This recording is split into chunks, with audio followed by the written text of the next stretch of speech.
Bonjour chers amis, c'est votre fidèle serviteur Brad pour entretenir ceux qui n'ont jamais pris de l'avion toute leur vie et qui ont peur ou bien au décollage quand ça gratte le cœur, la tête, le poumon, l'estomac et tout et qu'ils ont peur.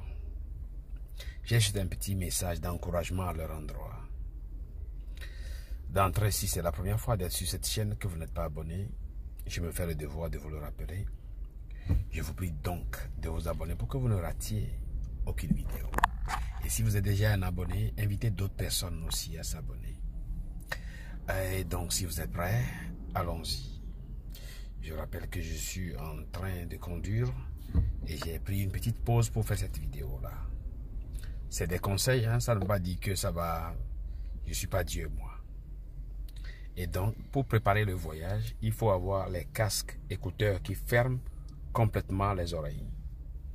Les casques qui ferment complètement les oreilles, il faut les avoir. Il faut préparer peut-être des musiques audio que vous aimez à jouer lors du voyage. Vous jouez votre musique, le casque. Il y a une pression qui vient se coller contre les oreilles. Quand vous avez le casque, ça permet de supprimer ça. En plus, c'est vrai que vous allez sentir le bruit, mais si vous avez ça, ça permet alors d'éviter un peu la pression contre les oreilles.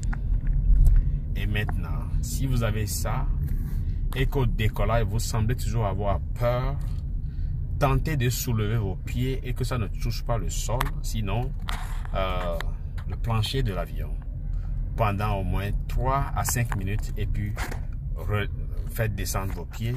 Sur place, cela devait vous calmer.